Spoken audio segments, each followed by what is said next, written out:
श्री शिवाय नमस्तुभ्यम, हर हर महादेव, जय महाकाल। कैसे हैं आप सभी लोग। देखिए आज का जो ये वीडियो है ना, आप सभी लोगों के लिए बहुत ही ज्यादा खास और विशेष होने वाला है। मात्र जलाधारी को छू करके आपको अपने हृदय की बात, अपनी मनोकामना डायरेक्ट महादेव जी से कह देनी है। चाहे कितनी भी बड़ी मनोकामना क्यों ना हो, निश्चित पूरी होगी। पूज्य गुरु जी की कथा से सुन करके और समझ करके पूरे उपाय को बड़े ही विस्तार से बताऊंगा, परंतु उससे पहले आप सबसे एक छोटी सी प्रार्थना कि जो लोग पहली बार आए हैं चैनल को सब्सक्राइब जरूर कीजिएगा और वीडियो को लाइक करके देवादिदेव महादेव जी का कोई सा भी प्यारा नाम कमेंट बॉक्स में लिखना मत भूलिएगा। इस पूरे के पूरे वीडियो में हम 3 महा उपायों के बारे में बात करेंगे जो कि आपको कल करने ही करने हैं। बहुत ही अद्भुत सा उपाय है। पूज्य गुरु जी ने कहा है, मूल मंत्र दे दिया है, और जो व्यक्ति इस मूल मंत्र का उपाय कर लेगा ना, चाहे कितनी भी बड़ी उसकी हृदय की बात क्यों ना हो, बाबा तक पहुंचेगी और बाबा उसे निश्चित पूरा करेंगे। ध्यान से सुनते चले जाना, समझने की कोशिश करना। सबसे पहले बात करते हैं पहले वाले उपाय की, जो कि आपको जलाधारी को छू करके इस वाले उपाय को करना होगा। अगर आपकी कोई इच्छा, कोई मनोकामना, कोई हृदय की बात बहुत समय से पूरी नहीं हो रही है, उपाय कर करके आप थक चुके हो, पूरे नवरात्रि के सारे उपाय कर लिए, तो यकीन मानिए एक बार इस उपाय को कीजिएगा, आपकी निश्चित वो कामना पूरी जरूर होगी। आपके हृदय की बात डायरेक्ट बाबा तक पहुंचेगी। आपको इसके लिए चाहिए क्या, वो ध्यान से सुनिएगा। एक लेनी है आपको बेलपत्र, जो कहीं से भी खंडित टूटी फूटी ना हो, इस चीज का ध्यान रखना। दूसरे नंबर पर आपको चाहिए होगा एक अखंड अक्षत चावल का दाना। कैसा होना चाहिए, अखंडित नहीं होना चाहिए, मतलब कि टूटा हुआ नहीं, अक्षत होना चाहिए, इसीलिए इसे अक्षत भी कहा जाता है। ठीक है। और 1 लोटा शुद्ध जल अपने घर का लेना है। ठीक है ना। ये 3 चीजें आपको लेनी है। हो सके तो इसके अंदर 1 से 2 बूंदे गंगा जल की डाल देना, जल पवित्र हो जाएगा। ठीक है। ताजा जल लेना, तांबे के लोटे में लेना। तीनों चीजों को लेकर के पहुंच जाना बाबा के मंदिर शिवलिंग के पास में। किस समय पर जाओगे, सबसे ज्यादा वो महत्वपूर्ण है। इस वाले उपाय को कल के दिन जब आप करोगे तो आपको प्रदोष काल के समय यह वाला उपाय करना है। कब करना है? प्रदोष काल, शाम के समय, सूर्यास्त के आधे घंटे पहले और आधे घंटे बाद का जो समय होता है, प्रदोष काल कहलाता है। उत्तर दिशा, नॉर्थ डायरेक्शन की तरफ मुंह करके खड़े हो जाना। मैंने पिछले वाले वीडियो में भी आपको बताया था किस तरीके से उत्तर दिशा आपको देखनी है। जलाधारी का जो मुख होता है ये हमेशा उत्तर दिशा की तरफ होता है। ठीक है ना। दुनिया में जितने शिवलिंग है, एक शिवलिंग को छोड़ करके सारी शिवलिंग जो होती है, जिनका जो ये शिवलिंग का हिस्सा होता है जलाधारी, ये उत्तर दिशा की तरफ होता है। जैसे ही आप यहां पर खड़े हो जाओगे, सबसे पहले आपको 1 लोटा शुद्ध जल जो आप लेकर के आए हो बाबा की शिवलिंग पर समर्पित करना है। ओम नमः शिवाय, श्री शिवाय नमस्तुभ्यम पंचाक्षरी मंत्र या षडाक्षरी मंत्र का स्मरण करते हुए, उसके बाद आपको अपने दाहिने हाथ की हथेली पर, जो पहले आपने 1 चावल का दाना लिया है, उस चावल के दाने को अपनी हथेली पर रखना। अपना नाम, अपना गोत्र, अपनी कामना, हृदय की बात बाबा से कह करके, विनती करके इस चावल के दाने को आपको शिवलिंग के ठीक ऊपर शीर्ष पर समर्पित कर देना है।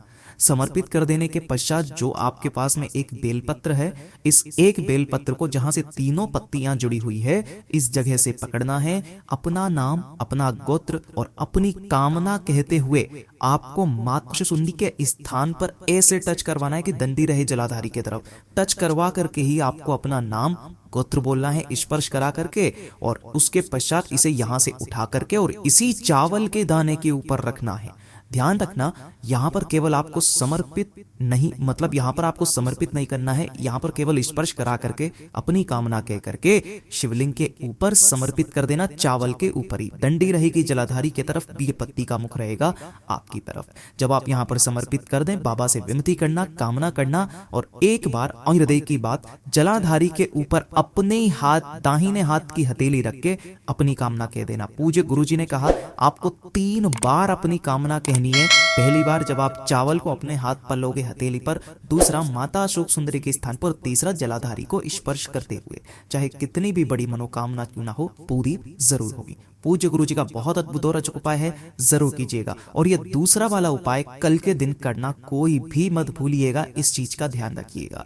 दूसरा वाला उपाय किन लोगों को करना है, यह चीज ध्यान से सुनिएगा कि अगर आपके घर में धन नहीं आ, पैसे को लेकर के काफी सारी समस्याएं चलती हुई आ रही है, में पदोन्नति नहीं हो रही है, या नौकरी नहीं लग रही है, व्यापार का अच्छे से नहीं चल रहा है, जिसकी वजह से घर में धन नहीं आ रहा है, तो जितनी भी धन की परेशानियां हैं, चाहे वो कर्जा ही क्यों ना हो, सबकी परेशानियां आपकी जीवन से खत्म हो जाएगी। धन की जिस कामना से करोगे वो कामना निश्चित पूरी होगी। आपको कल के दिन बहुत विशेष दिन है। आपको क्या करना है, 1 लोटा शुद्ध जल अपने घर का लेना है, एकदम ताजा जल। इसी के साथ में आपको लेनी होगी 1 चुटकी हल्दी, है ना। जो आप हल्दी लोगे वो आपको कौन सी लेनी है, ये वाली पिसी हुई हल्दी 1 चुटकी लेनी है।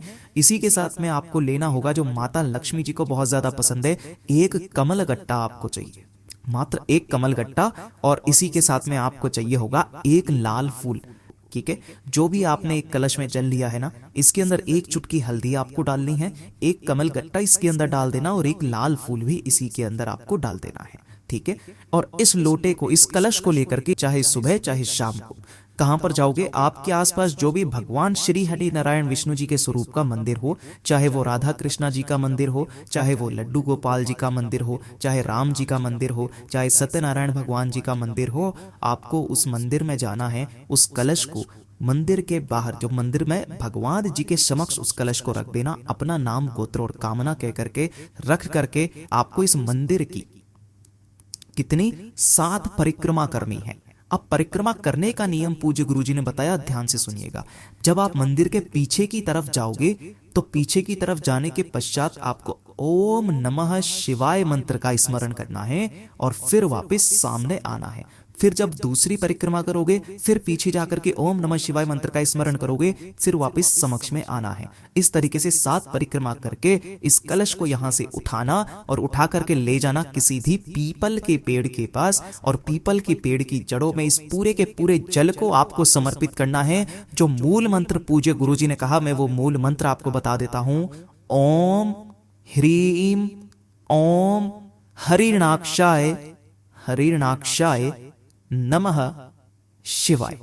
ये भगवान श्री हरि नारायण और महादेव जी का मूल मंत्र है। ओम ह्रीम ओम हरिणाक्षाय नमः शिवाय मंत्र का स्मरण करते हुए उस पूरे के पूरे जल को केवल और केवल पीपल की पेड़ की जड़ों में समर्पित कर दीजिएगा। आप जिस कामना से करके आएंगे आपकी कामना निश्चित पूरी होगी। पूज्य गुरु जी का बहुत अद्भुत और अचूक उपाय है, जरूर कीजिएगा। अब बात कर लेते हैं तीसरे वाले उपाय की। ये जो तीसरा वाला उपाय है ना, इसका कोई दिन फिक्स नहीं है। पूज्य गुरु जी ने कहा हफ्ते का सिर्फ 1 दिन आपको फिक्स कर लेना है कि उस दिन आपको ये उपाय करना ही करना है।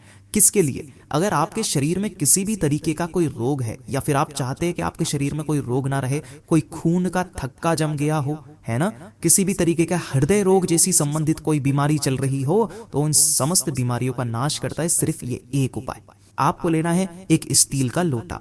अब आपको ये तो पता चली गया होगा, स्टील का लोटा लिया है तो इसके अंदर जो आपको भरना होगा वो भरना होगा गौ माता का दूध, गाय का कच्चा दूध, जिसे एक भी बार गर्म नहीं किया गया है। इस तरीके का आपको दूध लेना है, ठीक है ना। और इसी के साथ में आपको लेनी होगी 5 काली मिर्च, 5 काली मिर्च, ठीक है। इसी वाले कलश के अंदर आपको दूध भर लेना है। अगर पर्याप्त मात्रा में दूध नहीं है तो बाकी पूरा लोटा अपने घर के शुद्ध जल से भर लेना, और 5 काली मिर्च जो आपने ली है वो भी आपको इसी के अंदर डाल देना है। और इस लोटे को लेकर के किसी भी समय पर, जिस दिन ने आपने फिक्स किया है, सबसे पहले आप जाएंगे पीपल के पेड़ के पास में और पिपलेश्वर महादेव का स्मरण करके थोड़ा सा जल आपको यहां पर समर्पित करना है। किन के नाम से करोगे? पिपलेश्वर महादेव के नाम से। दूसरे नंबर पर आपको जाना होगा किसी भी बेलपत्र पेड़ के पास में, और बेलपत्र पेड़ की जड़ों में आपको उसी कलश में से थोड़ा सा जल यहां समर्पित करना है। ओम नमः शिवाय श्री शिवाय नमस्तुभ्यं का स्मरण करते हुए बिल्वेश्वर महादेव के नाम से, बिल्वेश्वर महादेव के नाम से समर्पित करना। और तीसरे नंबर पर आपको दोनों में से किसी भी एक जगह पर जा सकते हो। पहले नंबर पर आपको पीपल के पेड़ के नीचे जाना ही जाना है, दूसरे नंबर पर बेल पेड़ के नीचे जाना ही जाना है, तीसरे नंबर पर अगर आपके आसपास शमी का पौधा है तो वहां चले जाइए, शमी का नहीं है तो किसी भी आंवले के पौधे के नीचे। इन दोनों में से किसी भी एक पौधे के नीचे जाना है या पेड़ के नीचे जाना है। बाकी का पूरा जल आपको इसी पेड़ की जड़ों में समर्पित कर देना होगा। किनके नाम से? सोमेश्वर महादेव के नाम से। ये 5 काली मिर्च वाला जल दूध आप समर्पित करना स्टार्ट कीजिए। आपके शरीर के जितने भी बड़े रोग हुए ना वो सारे खत्म हो जाएंगे। पूज्य गुरुजी के सभी उपाय बहुत ही ज्यादा खास और विशेष है, जरूर कीजिएगा। वीडियो पसंद आए तो लाइक जरूर करना, साथ ही साथ चैनल को सब्सक्राइब जरूर कीजिएगा। मैं आपसे मिलता हूं अगले वीडियो में, तब तक के लिए ओम नमः शिवाय, हर हर महादेव, जय महाकाल।